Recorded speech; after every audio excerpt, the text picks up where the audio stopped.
the individual point of view.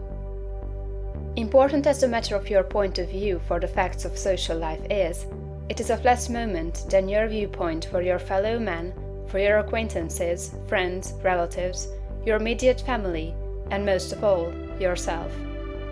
You must learn not to look upon the world as a lost and decaying thing, but as a something perfect and glorious, which is going on to a most beautiful completeness.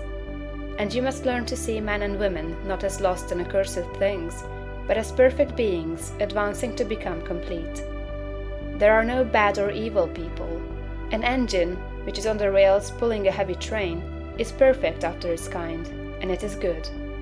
The power of steam, which drives it, is good. Let a broken rail throw the engine into the ditch, and it does not become bad or evil by being so displaced. It is a perfectly good engine, but off the track. The power of steam that drives it into the ditch and wrecks it is not evil, but a perfectly good power. So that which is misplaced, or applied in an incomplete or partial way, is not evil. There are no evil people. There are perfectly good people who are off the track, but they do not need condemnation or punishment. They only need to get upon the rails again. That which is undeveloped or incomplete often appears to us as evil, because of the way we have trained ourselves to think. The root of a bulb that shall produce a white lily is an unsightly thing. One might look upon it with disgust. But how foolish we should be to condemn the bulb for its appearance, when we know the lily is within it.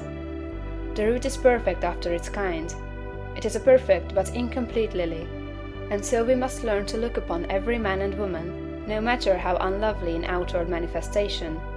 They are perfect in their stage of being, and they are becoming complete. Behold, it is all very good.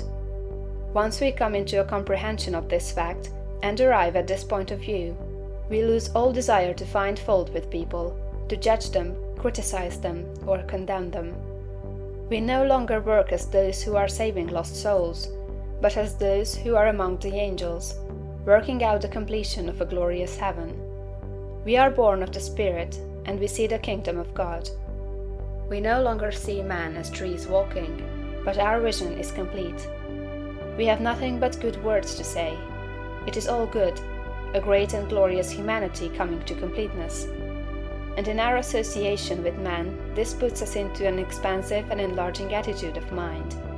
We see them as great beings, and we begin to deal with them and their affairs in a great way. But if we fall to the other point of view, and see a lost and degenerate race, we shrink into the contracting mind, and our dealings with men and their affairs will be in a small and contracted way. Remember to hold steadily to this point of view. If you do, you cannot fail to begin at once to deal with your acquaintances and neighbors and with your own family as a great personality deals with men. This same viewpoint must be the one from which you regard yourself. You must always see yourself as a great advancing soul. Learn to say, "There is that in me of which I am made, which knows no imperfection, weakness, or sickness. The world is incomplete, but God in my own consciousness is both perfect and complete. Nothing can be wrong but my own personal attitude, and my own personal attitude can be wrong only when I disobey that which is within.